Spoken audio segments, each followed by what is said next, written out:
Hello friends, this is Arvind Kumar. Welcome you all in our classes. Let's begin a new way of learning. दोस्तों आपका स्वागत है are classes में। Friends, ये 10th class का जो सीरीज चल रहा है जिसमें हम लोगों ने हाइट एंड डिस्टेंस, ट्रिगोनोमेट्री, 2 अध्याय जो है सो बढ़िया से सारे क्वेश्चंस, सारे प्रूफ, मतलब जो कुछ भी जानना चाहिए हमें एग्ज़ाम रिलेटेड, हमने सारे चीज़ों को बढ़िया से पढ़ा है। और आप आई होप, मुझे इतना आशा है आप लोगों से कि आपने उस वीडियो को बहुत एंजॉय भी किए होंगे, समझे भी होंगे। मैं चाहता हूं कि फ्रेंड्स हम हर दोस्तों के साथ ये बातें, मेरी जो बातें हैं, मैं जो पढ़ा रहा हूं, ये चीज़ें आप अपने दोस्तों से भी बताएं ताकि हर किसी को इस वीडियो का लाभ मिल सके। ठीक है, आई होप आप शेयर करेंगे। ठीक है, और नेक्स्ट जो अध्याय हम लोगों ने स्टार्ट किया है वो था वास्तविक संख्याएं, जिसका फर्स्ट चैप्टर में हम लोगों ने वास्तविक संख्या से जुड़े जो भी बातें थी हमने सीखा। सेकेंड बातें कि उसमें तो अध्याय 1 में हम लोगों ने यूक्लिड प्रमेय है ना, एल्गोरिथम क्या है, और इसमें जितने भी क्वेश्चंस थे सभी को बहुत अच्छे से पढ़ा। तो आइए आज जो है सो क्लास स्टार्ट करते हैं। ये क्लास 10th का एनसीईआरटी मैथमेटिक्स चल रहा है, जिसमें प्रश्नावली 1.2 का क्वेश्चन आंसर्स करेंगे। तो क्वेश्चन आंसर्स देखिए फ्रेंड्स, 10th के जो बच्चे होते हैं ना, अक्सर मैंने ये ऑब्जर्व किया है ऑफलाइन क्लासेस में कि बच्चे को ना कोई चीज़ प्रूफ कर रहे हो आप, कोई फार्मूला है तो क्यों है, नहीं है, इससे ना मतलब नहीं रहता है। उन्हें चाहिए केवल आंसर, क्वेश्चन का आंसर। तो देखो आगे चल के ये चीज़ें ना काफ़ी डिफ़िकल्ट हो जाता है समझना कि मतलब ये क्या है। तो मैं चाहूँगा कि अभी से ही आप इन चीज़ों पे ध्यान रखें, है ना।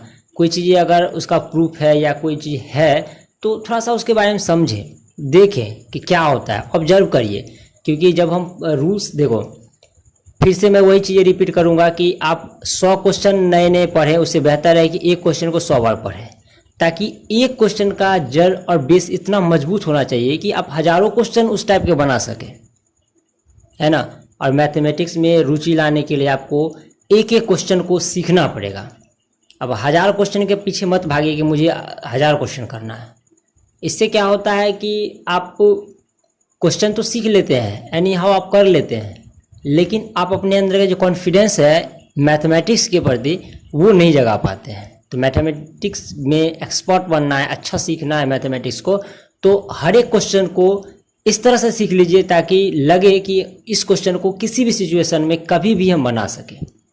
तो मैं ज़्यादा नहीं कहूँगा, बस यही कहूँगा कि आप एंजॉय कीजिए मैथमेटिक्स को ना, प्रेशर लेके, एक टफ सब्जेक्ट लेके ऐसा ना सोचें।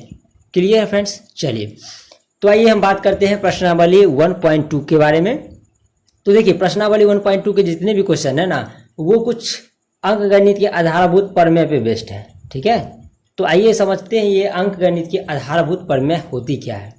तो देखिए, प्रत्येक भाज्य संख्या को अभाज्य संख्याओं के गुणनफल के रूप में व्यक्त यानी गुणनखंडित किया जा सकता है, तथा यह गुणनखंड अभाज्य गुणनखंडों के आने वाले क्रम के बिना अद्वितीय होता है। देखिए, आई होप कि शायद आपको ये डेफिनेशन समझ में नहीं आया होगा, तो चलिए हम समझाते हैं। देखिए, भाज्य संख्या आप जानते हैं ना, बचपन से करते आ रहे हैं, भाग देते आ रहे हैं। मान लीजिए कि ये कोई संख्या है 3, जिसमें हम 2 से भाग दे रहे हैं, तो 1 टाइम, और ये क्या हो जाएगा, ये 2 और ये 1। तो इसको क्या बोलते हैं, भाज्य। क्या बोलते हैं, भाज्य। ये होता है भागफल, ये होता है भाजक, और ये होता है शेष या शेषफल, कहते हैं ना, यही भाज्य है ना। इसी भाज्य के बारे में बात कर रहे हैं। तो दुनिया की कोई भी भाज्य संख्या, दुनिया की कोई भी भाज्य संख्या हो, कुछ भी, मान लीजिए ये तो छोटा संख्या है, कुछ बड़ा संख्या ले लेते हैं, 30 ले लें, है ना, 512 ले लें, चाहे आप मन में जो आ रहा है ना वो कुछ भी लिख लो, इतने लंबे सेंटेंस, और भी बड़े कर लो, इतने बड़े वर्ड ले लो। देखो, तो ये जो संख्याएं हैं, ये जितनी भी संख्याएं हैं, मैंने कहा कि ये जितने भी भाज्य संख्या है उन सभी को ना अभाज्य संख्या के गुणनफल के रूप में व्यक्त कर सकते हैं। अभाज्य संख्या के गुणनफल से क्या मतलब है, बचपन में आपने एक चीज सीखा होगा ना, अभाज्य गुणनखंड करना। चलिए तो इसको देखते हैं। जैसे इसको 2 से लगाए ये 15 टाइम्स हुआ, 3 से लगाए तो ये 5 टाइम्स हुआ। अब देखो अभाज्य संख्या, सबसे पहले आपको हमने फर्स्ट वाले ये जो फर्स्ट चैप्टर जो किए थे उसमें हमने ये चीज सीखा था। तो फर्स्ट एक्सरसाइज में हमने ये सीखा था कि अभाज्य संख्या क्या है। अभाज्य संख्या, अभाज्य संख्या, अभाज्य संख्या, इसको हम सीखे थे। क्या होता है ये अभाज्य संख्या? तो वैसी संख्या जिसमें एक, और जिस संख्या के बारे में बात कर रहे हैं ना उसको छोड़ के, यानी अगर मान लीजिए 7 के बारे में बात कर रहे हैं तो यहाँ पे 7 के बारे में बात करते हैं, 1 और 7 को छोड़ के इसमें किसी भी संख्या से भाग नहीं लगना चाहिए। अगर लग जाता है तो वो हो जाएगा अभाज्य के बदले भाज्य हो जाएगा, और अगर नहीं लग रहा है तो ये अभाज्य है। इसके बारे में बात कर लिए थे, ठीक है। तो देखिए जरा, यहाँ पे हमने कहा कि ये 30 जो है सो भाज्य है। क्या है? 30 जो है सो भाज्य है ना, भाज्य संख्या है। इसको अभाज्य संख्याओं के गुणनफल के रूप में व्यक्त करना है ना। तो 2 गुने 3 गुने 5 ये अभाज्य संख्या के गुणनफल के रूप में है कि नहीं, है ना। तो हमने कहा कि इस चैप्टर में अंकगणित की आधारभूत प्रमेय क्या होती है कि दुनिया के कोई भी भाज्य जो है उसको अभाज्य संख्या के गुणनफल के रूप में लिख सकते हैं। ट्राई कर लेना, कोई भी संख्या ले लेना, है ना, हो जाएगा। क्लियर है? आई होप कि ये प्रमेय आपको समझ में आया होगा। तो चलिए कुछ और सीखते हैं। तो आइए इस चैप्टर का जो स्टार्ट जो है, शुरुआत जो है उदाहरण के साथ करते हैं। समझते हैं उस उदाहरण को पहले। तो देखिए ज़रूरी है ना, एक उदाहरण समझते हैं, इस पे बेस्ट जितने क्वेश्चन होंगे तो आसानी से अपने से खुद से कर लेंगे आप, ठीक है ना। चलिए, कह रहा है संख्याओं 6 और 20 के अभाज्य गुणनखंड विधि से एचसीएफ और एलसीएम ज्ञात कीजिए।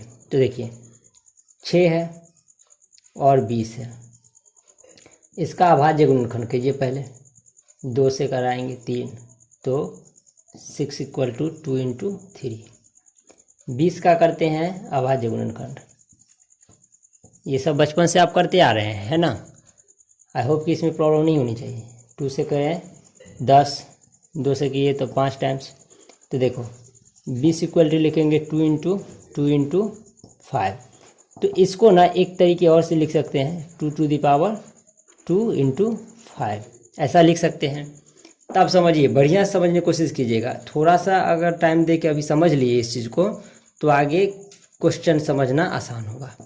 अब जो HCF होगा, यानी 6 और 20 का, 20 और 6 का जो HCF होगा, यानी महत्तम जो होगा वो क्या होगा?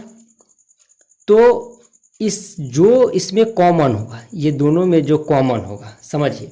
देखिए दोनों में क्या मिल रहा है, दोनों में क्या मिल रहा है? तो कहेंगे आपकी केवल सर 2 मिल रहा है, ये 2, और तो कुछ नहीं मिल रहा है ना, कुछ तो नहीं मिल रहा है ना। तो केवल 2, यानी यही आपका HCF होगा, समझे।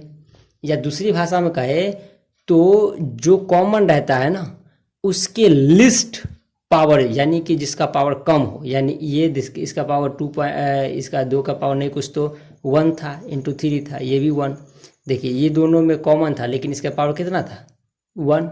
तो वही अगर मान लीजिए कुछ ऐसा रहता 2 to the power 15, 5 रहता, आधा 2 to the power 16 रहता, तो आंसर क्या होता है? ये बात समझ रहे हैं। तो लिस्ट पावर वाले जो कॉमन हो, दोनों में कॉमन हो, तो लिस्ट पावर वाले क्या होते हैं? इसका HCF, समझे कि नहीं। चलिए, और LCM की अगर बात करें हम, तो देखो ये दोनों है, पहले लिख दीजिए। अब देखिए रिपीट नहीं होना चाहिए, ये जो है 2 आगे इसमें ये तो मिल रहा है ना, बाकी ये 2 जो है इसमें नहीं है, तो इसको भी लिख दीजिए। और ये 5 तो दोनों में कहीं है ही नहीं, तो इसको भी लिख दीजिए। यानी LCM में क्या होता है कि ये जो पहले फर्स्ट वाले में जो है उसको तो पूरा लिख ही दीजिए, और बाद में ना रिपीट नहीं होना चाहिए चीज़ें। अगर मान लीजिए 3 यहाँ भी होता तो 3 नहीं लिखते, रिपीट नहीं होना चाहिए, है ना। और बाकी सभी को लिखना है। तो ये हो जाएंगे इसके एलसीएम। तो इसको मल्टीप्लाई कर दीजिए, कितना हो जाएगा, 2 3 6, 6 दूना 12 पंचे 60। तो ये हो जाएगा आपका एलसीएम और ये हो जाएगा एचसीएम। आई होप कि क्लियर होगा। यही अभाज्य गुणनखंड विधि है। ठीक है, ये आप 6 क्लास में आई होप कि किए होंगे। क्लियर है? तो चलिए बढ़ते हैं, क्वेश्चन नंबर कुछ और देखते हैं। तो देखिए ये उदाहरण नंबर 8 है। ठीक है ना, चैप्टर पे आएंगे, है ना। पहले 1 2 उदाहरण देख लेते हैं। तो ये उदाहरण नंबर 8 है, जिसमें क्वेश्चन है कि संख्या 6, 72 और 120 का अभाज्य गुणनखंड विधि द्वारा एचसीएफ और एलसीएम ज्ञात कीजिए। तो देखिए सबसे पहले अभाज्य गुणनखंड कर लेते हैं सबका, 6 का। ठीक है, तो क्या हो जाएगा, तो ये 6 का हो गया 2 × 3।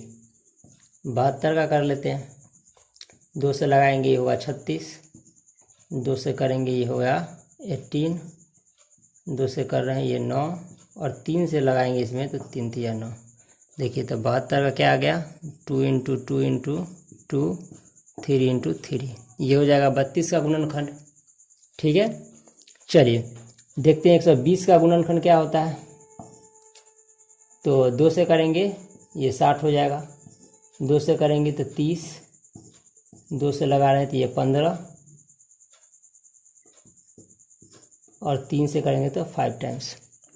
तो 120 2 × 2 × 2 3 × 5। आई होप कि दिख रहा होगा। चलिए इसको नीचे लिख देते हैं।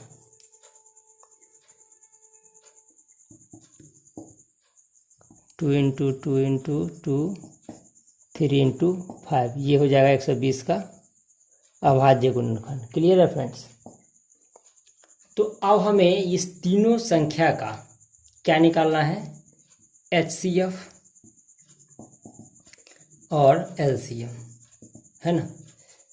सो देखिए तीनों में लिस्ट पावर यानी जो कम पावर है वो होगा इसका एचसीएफ, और जिसका हाईएस्ट पावर है यानी अधिक पावर जिसका है वो होगा उसका एलसीएम।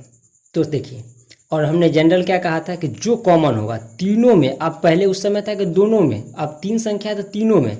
अब देखिए यहाँ पे 1 2 है, यहाँ भी 2 है और यहाँ भी 2 है, तो ये हो गया आपका एचसीएफ।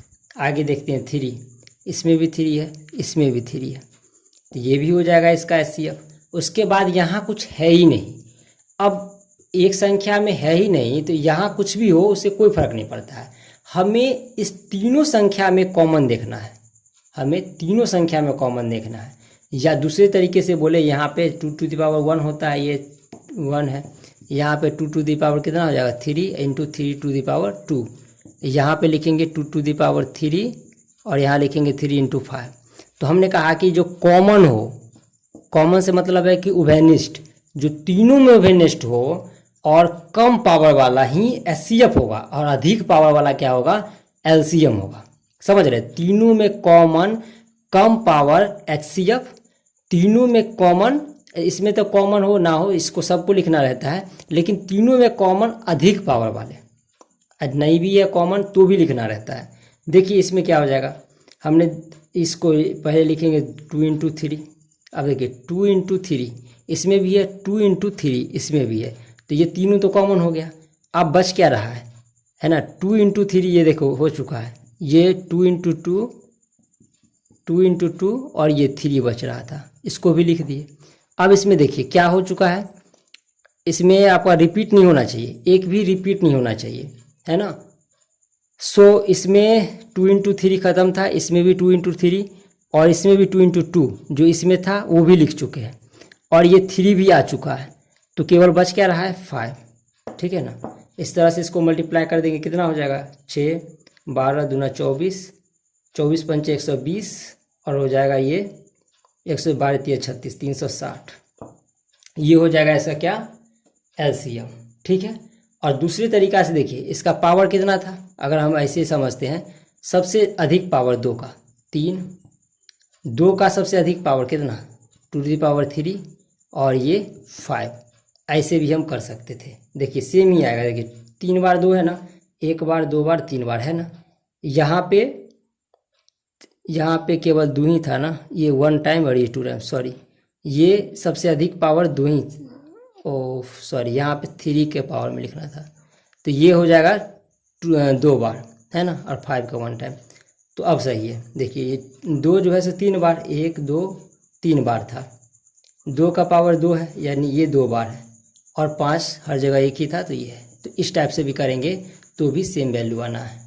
आई होप कि ये क्लियर हो गया होगा। तो देखिए यही दोनों एग्जाम्पल के तहत आप अपने चैप्टर के कई क्वेश्चंस कर लेंगे, और बेस तो यही है सारे क्वेश्चंस का। तो चलिए देखते हैं, आप प्रश्नावली 1.2 का फर्स्ट क्वेश्चन को देखते हैं।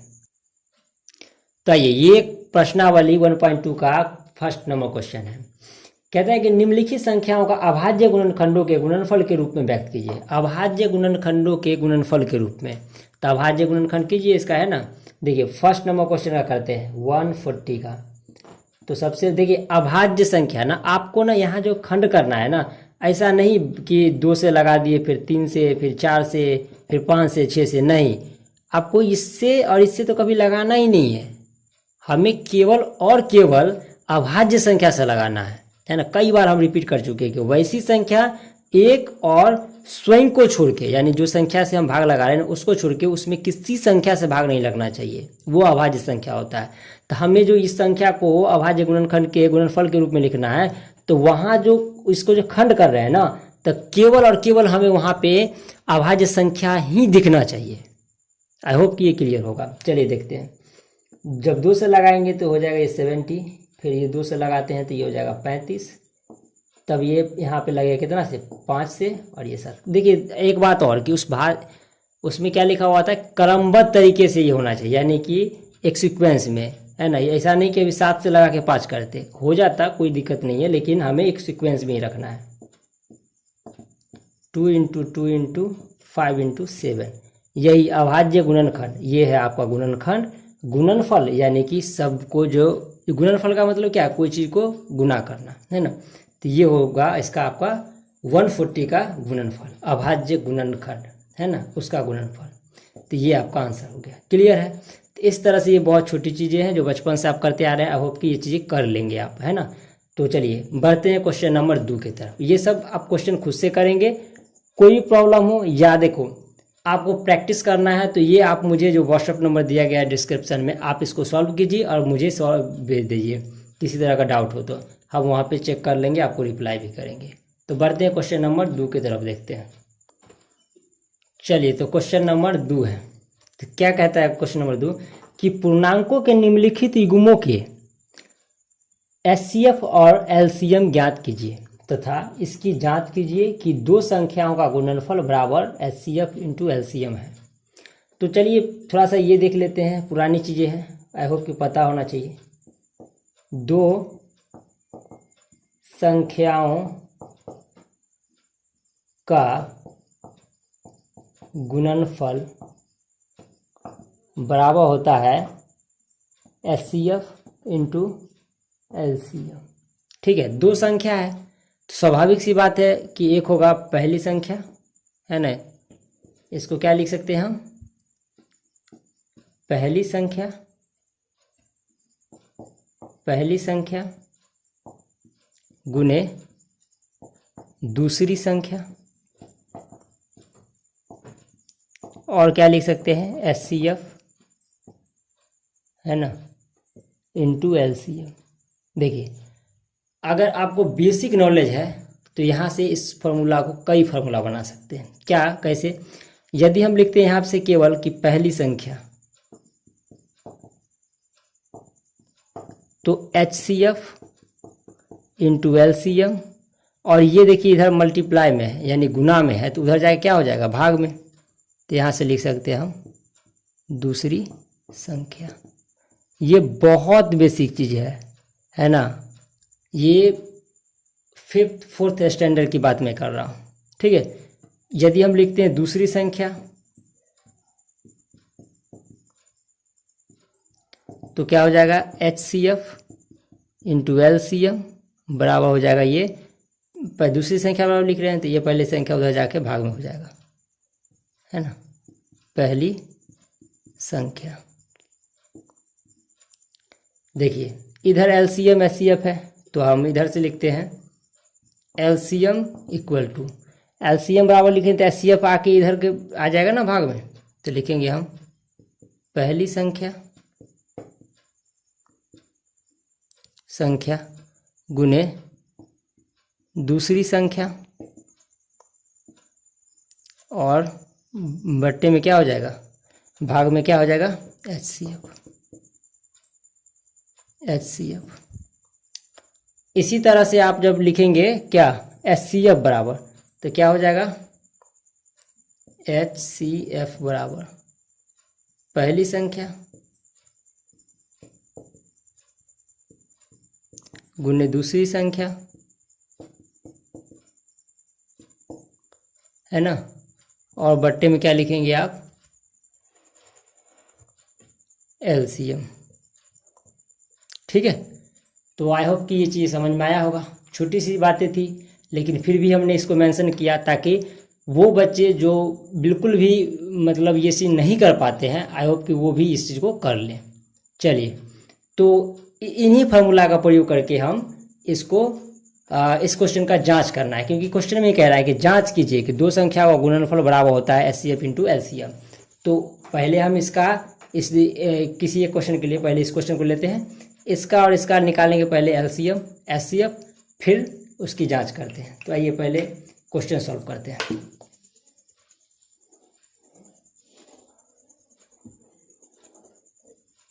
चलिए, तो क्या है कि 26 का पहले अभाज्य गुणनखंड कर लेते हैं, ये 2 और ये 13 हो जाएगा 91 का। तो देखिए ये हो जाएगा 7 और 13, है ना, तो ये 26 बराबर हो जाएगा 2 गुने 13 और 91 बराबर हो जाएगा 7 गुने 13। देखिए एचसीएफ क्या हो जाएगा, है ना, जो दोनों में कॉमन हो, तो कॉमन क्या है दोनों में, उभयनिष्ठ दोनों में क्या है, 13 है, तो ये हो गया आपका एचसीएफ। एलसीएम हमने कहा था कि पहले दोनों लिख दो, लिख दिया हमने। अब देखिए जो मिल रहा है ना, इसमें भी दोनों में जो है, तो इसको नहीं लिखना है, ये बच रहा है केवल, तो उसको लिख दीजिए। तो ठीक है, कितना हो जाएगा ये 13 7 91 गुना कर देंगे, इसका क्या हो जाएगा 2 और 9 2 18 हो जाएगा इतना। चलिए, तो फिर क्या करेंगे कि हमें जांच करना है ना, तो लिखेंगे जांच में लिखेंगे, हाँ लिखेंगे जांच कि दो संख्याओं का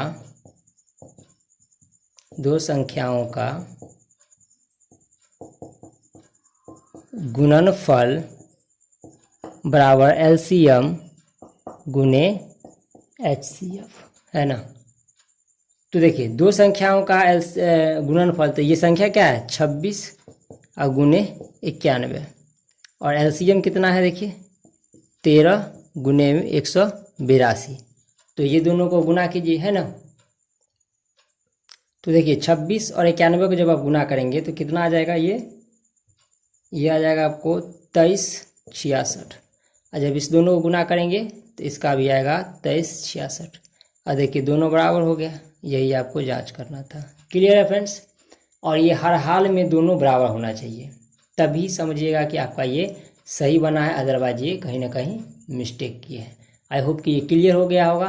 तो बढ़ते हैं क्वेश्चन नंबर, इसी 2 का 3rd नंबर क्वेश्चन देखते हैं। ये अपने से आप कीजिएगा, ठीक है, कमेंट में इसका आंसर भी कीजिएगा, नहीं तो मैसेज करके व्हाट्सएप पे आप कीजिएगा। इस क्वेश्चन को देखते हैं। तो चलिए क्वेश्चन नंबर 3 देख लेते हैं, इसी 2 का क्वेश्चन नंबर 3। तो 336 का कर लेते हैं सबसे पहले अभाज्य गुणनखंड, है ना।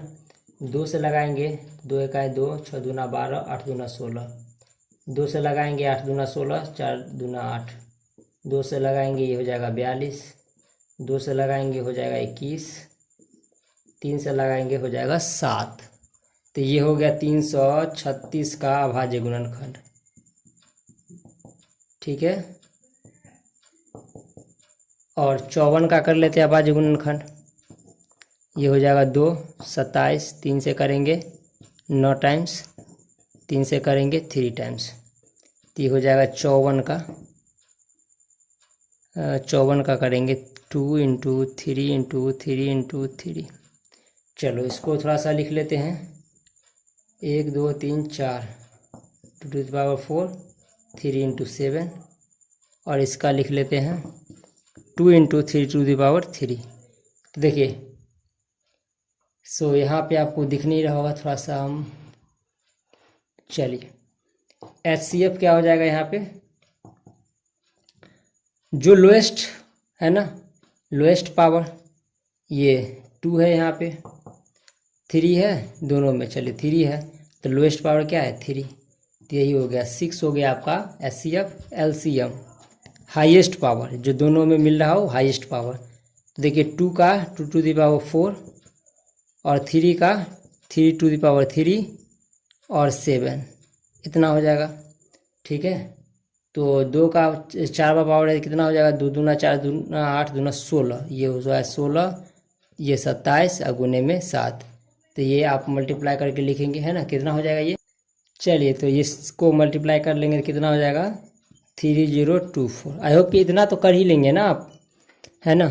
पता चले ये भी नहीं कर पा रहे हैं तो ये प्रॉब्लम होगी। ये बेसिक बातें हैं, छोटी सी बातें करना आना चाहिए। चलिए तो फिर जांच कर लेते हैं इसका, है ना। दो संख्याओं का गुणनफल बराबर होगा LCM इंटू HCF। क्लियर है, चलिए दिख रहा है आपको। तो दो संख्या क्या है 336 इंटू 54 और LCM कितना, सॉरी LCM है आपका 3024 और HCF है 6। अब देखिए इस दोनों को मल्टीप्लाई कीजिए, इस दोनों को मल्टीप्लाई कीजिए, देखिए क्या ये दोनों इक्वल हैं। चलिए तो जब ये दोनों को मल्टीप्लाई करेंगे कितना होगा, ये 18,144 और ये भी हो जाएगा 18,144। ठीक है ना, आप मल्टीप्लाई करके देख लीजिए, है ना, बिल्कुल आपको मिलेगा इतना ही। तो यही आंसर हो जाएगा। देखिए बहुत बेसिक चीज़ें था, कंसेप्ट भी था, हमने एक बार रिवाइज करा दिया। तो आई होप कि ये सारे क्वेश्चंस आप अपने से कर लेंगे। तो आइए क्वेश्चन नंबर 3 को समझते हैं, है ना। देखिए फ्रेंड्स, मैं उम्मीद करता हूँ कि आपको ये चीज़ें बहुत आसानी से समझ में आ रहा है। तो ज़रूर कमेंट करके बताइए, है ना। व्यू करते हैं, थोड़ा सा कमेंट भी कर लिया कीजिए कि समझ में आया है कि नहीं, और नहीं समझ में आया तो वो भी कमेंट कीजिए। सो चलिए फ्रेंड्स, बात करते हैं हम क्वेश्चन नंबर 3 की। सो अभाज्य गुणनखंड विधि द्वारा निम्नलिखित पूर्णांकों के HCF और LCM ज्ञात कीजिए, है ना। ये सभी पूर्णांक दिए गए हैं, इन सभी का अभाज्य गुणन। अभी तक क्या था कि दो संख्या था, उसका हम निकाल रहे थे क्या HCF और LCM, मौसम और लौसम। अब हम 3 संख्या दिया गया है, तो तीनों को कैसे हम मौसम निकालते हैं और उसको देखते हैं। चलिए तो सबसे पहले 12 का अभाज्य गुणनखंड कर लेते हैं। ये 6 हो जाएगा 2 3, ये 12 का हो गया अभाज्य गुणनखंड। ठीक है, चलिए 15 का अभाज्य गुणनखंड कर लेते हैं, सॉरी 3 5, तो 15 को हो जाएगा 3 गुने 5। 21 का अभाज्य गुणनखंड कर लेते हैं, ये हो जाएगा 3 गुने 7। 21 का हो जाएगा 3 गुने 7। ध्यान रखिएगा कि हम कोशिश करेंगे कि सबसे पहले सीक्वेंस में चले, है ना। छोटे अभाज्य संख्या से ही पहले लगाए, ऐसा नहीं कि 7 से भी लगा सकते थे, है ना। तो ऐसा नहीं, थोड़ा सा इस डेकोरम को भी बना के रखना है।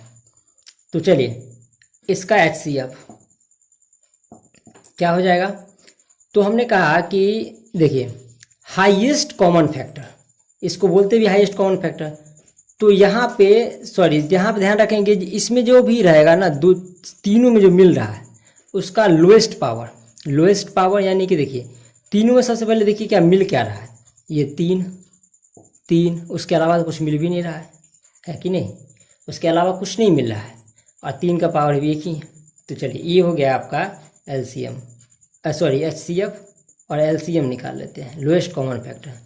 तो इसमें देखिए इसमें जो मिल रहा है वो भी, जो नहीं मिल रहा है उसको भी लिखना है, लेकिन कॉमन जो है उसमें जो अधिकतम पावर है उसको लिखेंगे। 2 का पावर 2, 3 का पावर 1, हर जगह वही है, और ये 5 और 7 सबको लिख देना है। क्लियर है फ्रेंड्स, ये हो जाएगा 4, ये हो जाएगा कितना 15, 15 7 105, तो क्या हो जाएगा 420। क्लियर है फ्रेंड्स? एक बार और देख लीजिए। सो क्या हो जाएगा, है ना, 2 4 5 15 15 चौक 60 6 चौक 42। ठीक है फ्रेंड्स, तो ये हो जाएगा आपका SCF और ये हो जाएगा SCM। तो इसी तरह से आप बाकी क्वेश्चन भी आप कर लीजिए, है ना, बहुत आसान है, इसमें टाइम व्यर्थ करने से अच्छा है कि कुछ नए सीखें। चलिए आगे बढ़ते हैं, क्वेश्चन नंबर 4 को देखते हैं। सो ये क्वेश्चन नंबर हो गया आपका 4। तो SCF क्या कहा है कि SCF 306 और 657 का 9 दिया है और LCM आपको ज्ञात करना है। तो देखिए क्या होता है फॉर्मूला, दो संख्याओं का गुणनफल बराबर होता है LCM गुने HCF, यही होता है। तो देखिए जरा इस प्रश्न में दो संख्या है क्या, ये जो HCF जो है, ये जो HCF जो है दिया हुआ 306 और 657, यानी यही तो संख्या का ना ये 9 है, सो HCF है कि नहीं। तो अब देखिए, तो 306 इंटू 657 ये दो संख्या हो गया, और देखिए इसका LCM हमें निकालना है, HCF दिया हुआ है 9, तो यहाँ से क्या करेंगे, ये LCM को इधर ही रहने दीजिए, LCM को इधर ही रहने दीजिए, 9 को इधर ले आइए, तो 306 इंटू 657 अपॉन में 9। तो देखते हैं इसमें लगा के, है ना, क्या हो जाएगा, 9 3 27 और ये 3 और 6 9 चौक 36, तो 34 इंटू 657, इसको मल्टीप्लाई करके लिखिए कितना हो जाएगा। तो आइए, तो दोनों गुणनफल क्या हो जाएगा, गुना करेंगे तो निकलेगा आपको 22338, ये आंसर हो जाएगा। क्लियर है? सो ये आंसर हो जाएगा। चलिए बढ़ते हैं क्वेश्चन नंबर, देखते हैं क्वेश्चन नंबर 5, समझते हैं। सो देखिए क्वेश्चन नंबर 5 कहता है कि जांच कीजिए कि क्या किसी प्राकृतिक संख्या n के लिए संख्या 6n अंक 0 पर समाप्त हो सकती है।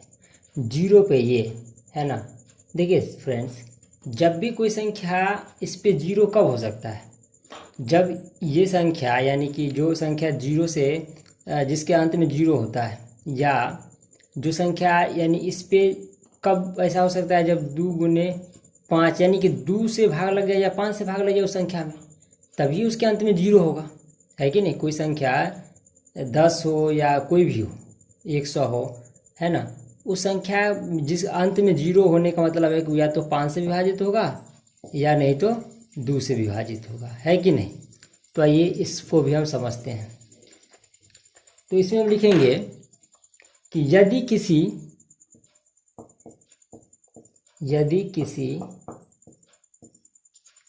n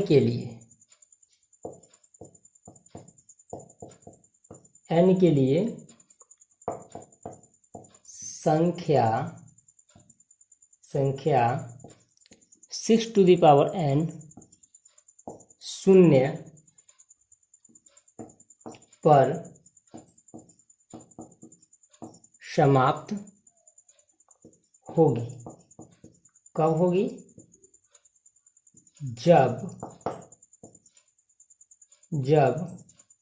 वह 2 तथा 5 से विभाज्य हो, है कि नहीं। जब वो शून्य होगा कब, जब ये संख्या क्या होगा, 2 और 5 से विभाज्य हो। तो हम कह सकते हैं कि यह संभव नहीं है, क्योंकि इसके फैक्टर क्या हैं, क्योंकि इसका फैक्टर क्या हो जाएगा फ्रेंड्स, कि आप लिख सकते हो 6n को लिख सकते हो 2 इंटू बराबर में लिख सकते हो, है ना, ऐसा लिख सकते हैं कि नहीं, लिख सकते हैं बिल्कुल। तो फिर हम लिख सकते हैं, इसलिए 6 टू द पावर n के गुणनखंड में केवल 2 तथा 3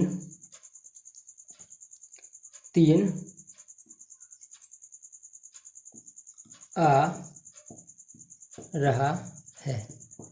केवल 2 तथा 3 ही आ रहा है, नहीं तो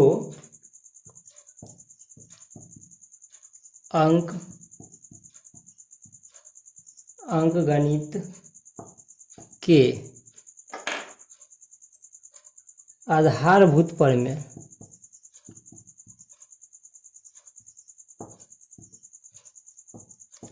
प्रमेय की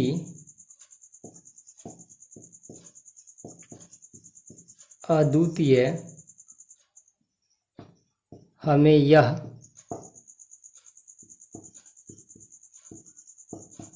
निश्चित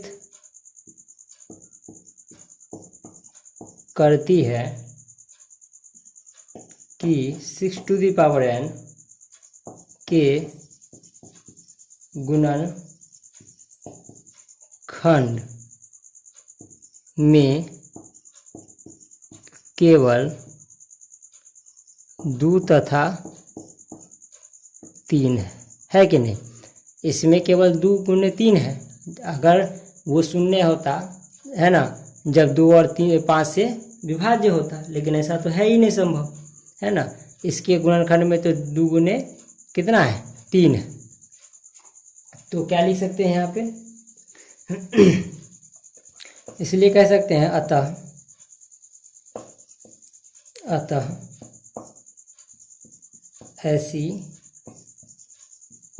ऐसी कोई संख्या n नहीं है जिस पर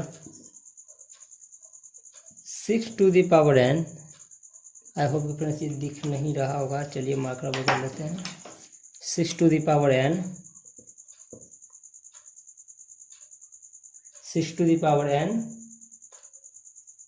0 पर समाप्त होगा।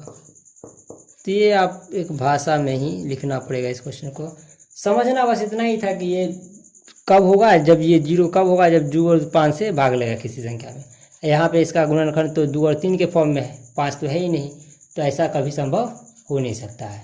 ऐसे ही सेम क्वेश्चन आपके क्या है, प्रश्नावली उदाहरण में भी दिया हुआ है क्वेश्चन, है ना। 4 to the power n, I hope कि वो क्लियर है। Yes, 4 to the power n ही पर 0 साबित करना है। तो उस क्वेश्चन को आप पढ़ लीजिएगा, सेम इसी तरह की चीज़ें दी गई है, उसको भी आप देख लीजिएगा एक बार, ठीक है। चलिए आइए क्वेश्चन नंबर 6 देख लेते हैं।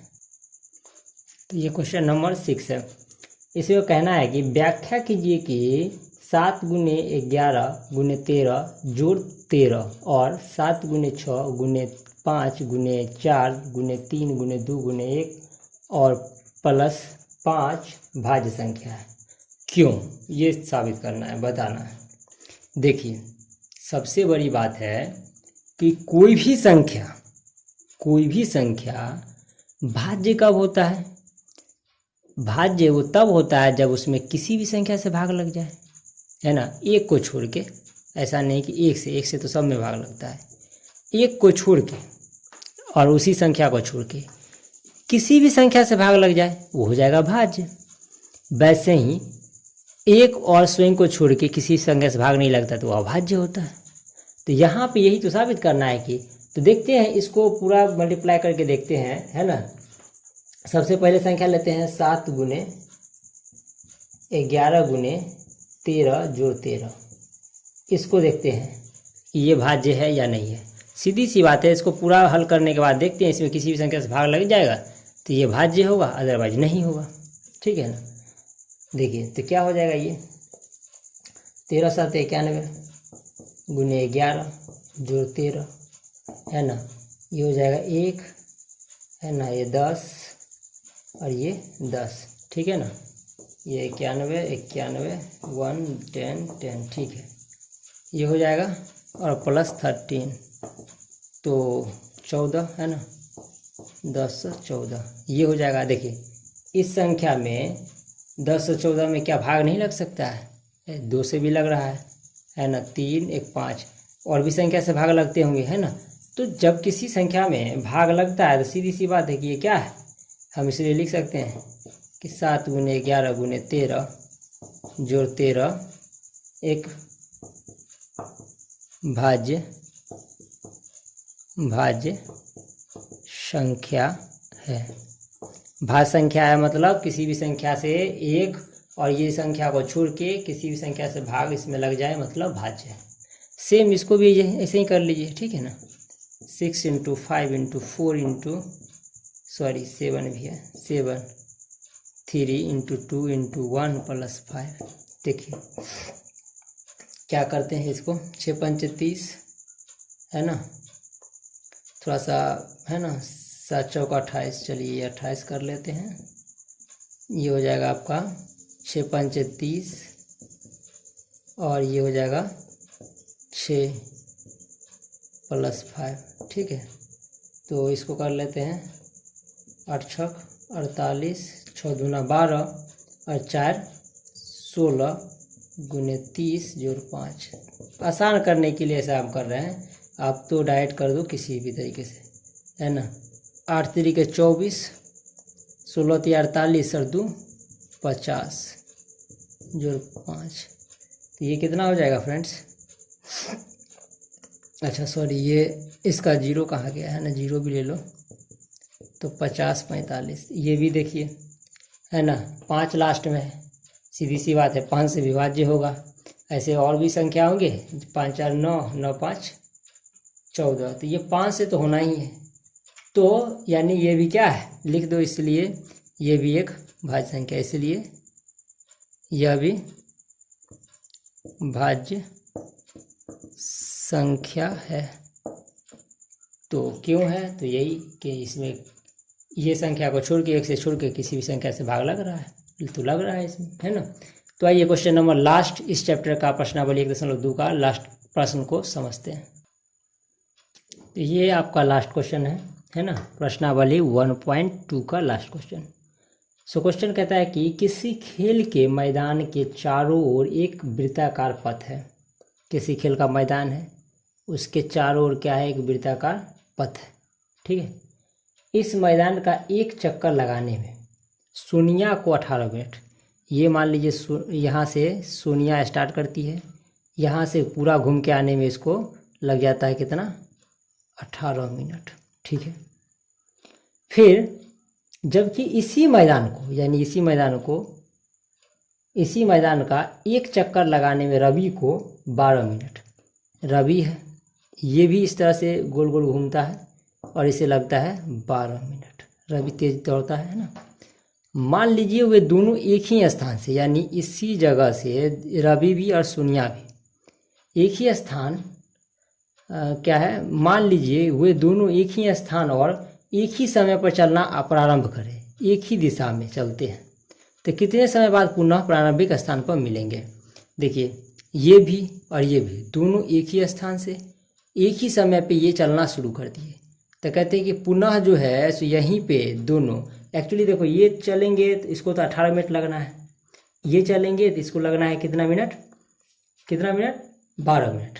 अच्छा सोचो ज़रा, हम देखो इसके बनाने का तरीका तो हम बाद में बता देंगे, थोड़ा सा कंसेप्ट समझते हैं। माना कि सोनिया एक चक्कर लगाती है, 18 लगा, ये भी चला 12 लगा, चलो ये दूसरा चक्कर लगाती है, तो दूसरा चक्कर में ये 18 है ना, ये कितना लग जाएगा इसका 24 है ना। देखो तो इस तरह से ये क्या है, 18 दूना सॉरी ये 12 ही न लगाएगा, है ना। देखो ये फिर से चलेगी, तो ये मान लो कि ये पूरा 36 हो गया और 12 और ये 3 चक्कर लगा लेती है तो 36। देखो कहने का मतलब ये है कि जितना देर में सोनिया 2 ही चक्कर लगा रही है यानी 36 चल रही है, उतना में ये रवि जो है सो 3 चक्कर लगा देता है और 36 मीटर चल देता है। तो कहने का मतलब है कि कहा जाता है कितने समय बाद वे पुनः प्रारंभिक स्थान पर पहुंचेंगे। तो ये 36 मिनट के बाद दोनों प्रारंभिक स्थान पर पहुंचेंगे। क्लियर है? तो चलिए, ये था बेसिक कंसेप्ट जिससे कि हम ऐसा कर सकते हैं। ऐसे बनाएंगे कैसे, आइए समझते हैं।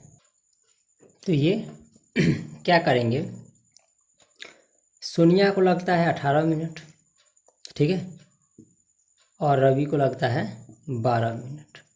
तो देखिए इसका ना आप गुणनखंड कर लीजिए। 18 का गुणनखंड कर लेंगे तो कितना हो जाएगा, ये 9 और 3 से करेंगे तो 3, तो ये 18 का कितना हो जाएगा, ये 2 गुने 3 गुने 3। अब 12 का इस तरह से करेंगे तो 2 गुने 2 गुने 3 है ना। 12 का आप करेंगे तो 6, 2 से करोगे तो 3, ये हो जाएगा। दोनों का एलसीएम निकाल दीजिए तो ये हो जाएगा आपका 2 गुने 3 गुने 3। देखिए 2 मिल ही रहा है, 3 भी है ना। और ये 2 को 3, अच्छा 2 1 2 इसमें भी आ जाएगा, तो ये हो जाएगा 36 से। तो आप लिखेंगे कि वे दोनों पुनः 36 मिनट बाद प्रारंभिक स्थान पर मिलेंगे, है ना।